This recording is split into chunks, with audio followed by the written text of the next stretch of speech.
Mr. Morris. I'm gonna try and keep it under 10 minutes. um, but in any case, here we are. All right. So I will be presenting on American cinema in the 20th century, and here we go. So, of course, in the beginning, films. Actually, to start off, what is the 20th century? The 20th century is basically any year between 1901 and 2000. At least that's what I found. It kind of changes. It's like, is it 1900 or 1901? But it always ends at 2000s between those years.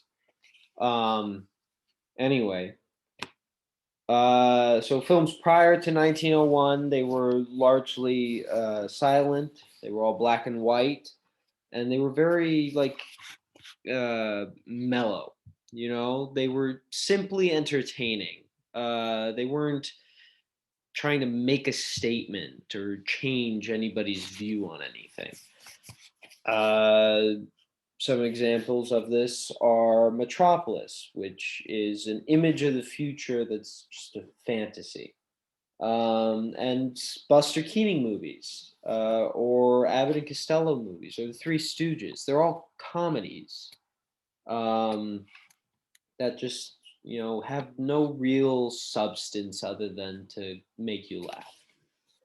Uh, however, a little bit later, in the later years, we get the first couple blockbusters. Now, what are blockbusters? Blockbusters are movies that hold power, at least like according to movies. They hold power. Like for movies, it's like they make a lot of money. They're very successful commercially, and this expands to books and other things. But we're here to talk about movies, so let's talk about movies.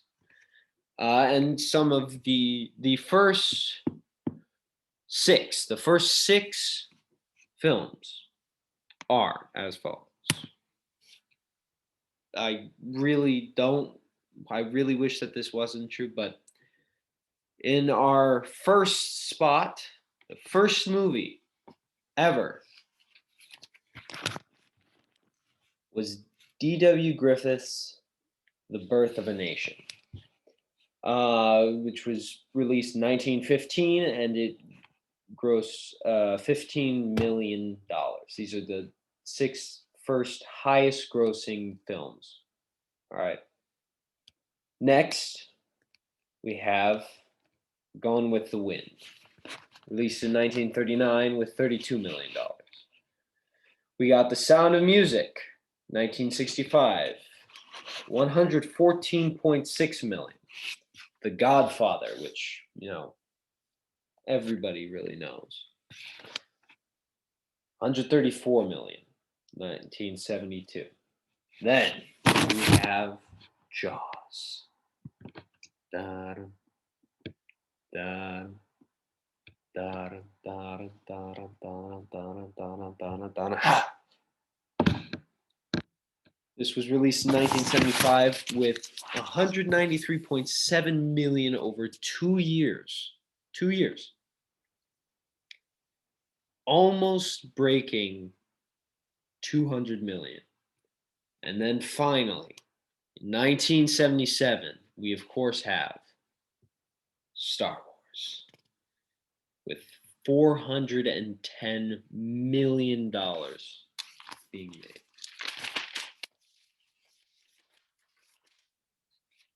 Now we also see movies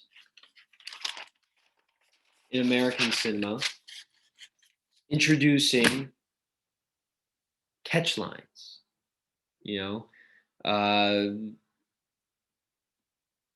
one-liners, right? And these movies start to get seen like all over the world. So everybody Everybody knows these. Some great examples are I'd like a martini, shaken, not stirred. James Bond. Um, I'll be back. Or sorry, excuse me. Let me retake that one. I'll I'll be back from Terminator. Um, we also have very famous "Get to the chopper now" from Predator. We have "They may take our lives, but they will never take our freedom" from Braveheart, Mel Gibson. And like these are known worldwide. They're recognized worldwide because of the success of filmmaking in American cinema, because of the risk taking. Even The Godfather took risks. Everybody knew that there was the mob. Everybody knew that there was organized crime, but nobody really talked about it. You don't talk about that kind of stuff. In comes The Godfather. And all of a sudden, everybody's talking about it. Everybody's worrying about it. Everybody's concerned over what exactly is going on. Movies start to have substance. They start to have an identity of their own, given to them by the writers, directors, cinematographers, anybody who works on that film. But they're given an identity, an image. And this was never really possible before. They start exploring things morally, politically, and they encourage like the change of like people's morality, the way that they think, the way that they view their society, the way they view the world. And some great examples of movies that do this are movies that, well, the first one we've seen, Doctor Strangelove, or How I Learned to Stop Worrying and Love the Bomb. It's a satire about Western paranoia about atomic bombs during the Cold War. None of this could have ever been possible before 1901, before filmmakers started to take steps to express things that they held dearly, before actors started to express their views. Before 1901, all those old movies, actors weren't put in a limelight. They weren't focused on as like or held up as these, great examples for humanity, for people. They were there, they were shown as just actors in films. But afterwards, in the 20th century, actors become huge. We have Bruce Willis, Arnold Schwarzenegger. You get Val Kilmer, John Travolta. You get Samuel L. Jackson. You get Denzel Washington. You get Peter Sellers. You get all these huge, huge names that are still remembered today, and they start to represent life. They represent what you should do, like how you should carry yourself, how you should be respectful of others at all times. Certain actors fit into it a little bit better and they show it a little bit better than others, but they're all sending the same message. They're all sort of forming society because of the examples that they put forward. We also have here Malcolm X, 1992, which is by Spike Lee, and I'll mention another two movies later on. You'll see when. But this movie takes on Malcolm X, who is widely remembered as this sort of radical person during the Martin Luther King era, during the time when people would go out and march against segregation and the persecution of blacks, of African American men and women. And it tackles this character that was, very radical in his thought, and how his conversion to a very devout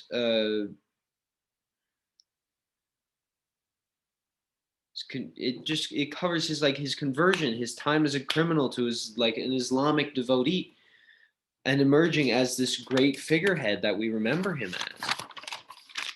Um, we also see Selma, which which is an even like deeper look, a more a more vivid image painted in color, in person, with real people. If people couldn't find like the reels of like the films that were taken of those that Selma march over that bridge, they watch Selma and you see the brutality that these people went through to fight for what they deserve, the equality that they deserve. There's also Norma Ray from 1979, and where it covers unfair conditions in local textile mills, and where pay is not fair, and where people have to work long hours, which we discuss. Um, and this all starts to fall under this big umbrella, this Hollywood umbrella of the blockbuster. This thing that gives people this sense of awe, and also makes them question their ideals, their morals, how they view the world around them. We also get movies more currently like Django Unchained and Black Klansman, which cover the same sort of tough topic of slavery in the Old South and segregation and what what A Birth of a Nation sort of idealized and held up in Black Klansman. And all of these movies that I've mentioned are great. Well, Birth of a Nation, I'm gonna just chuck out there. But every other movie that I've mentioned are great films. If you haven't seen any, please check them out. And I'm sorry, I'm adding more to the list. Uh, but these are great films that really accentuate societal problems that we have and show people how we can fix it. But long before any of this, long before Black Klansman or Django Unchained, where they really show like the brutality and the evilness, long before George Floyd even happened, we have Do the Right Thing, a Spike Lee joint, a movie by Spike Lee, who actually performs in it. You see him here carrying the pizza box. And this shows the relationship between cops and African Americans, between Italian Americans and African Americans, and their whole dynamic, their whole relationship. You see this evolution coming out of cinema that shows people and tells stories that never would have been told before 1901. You know, art is a depiction of life, but life imitates art. It's this endless loop, this connection between the two. Now, you may not see it all the time, but society is changed by cinema. People are changed by cinema. And we have changed generations. Us as Americans, American cinema, American Hollywood have shaped generations of Americans, of Asians, of Russians, of Germans, of Chinese, of Japanese, of Koreans, of Vietnamese, everybody. We have formed minds because of the movies that we've put out, because our movies are watched worldwide. And this was never seen before the start of the 20th century. This was never seen. Why? Because there was no change, there was no substance, there was no heart put into these movies. It was just color. It was all black and white. Good, bad, hero, villain. Now, light gray, dark gray, or just gray. People get the understanding now and they notice it. They see it with their own eyes in society. And they realize it because they are told to look for it by these movies. Now, again, if you haven't seen any, I really do encourage you to watch these. With the exception of Birth of a Nation, I haven't seen it and I don't intend to. Um, just because I know exactly what it does. But anyway, thank you so much for your time. Thank you for a great year, and I really wish you the best. And I hope we can stay in touch. Thank you, and good night. Yeah, thanks for a great year.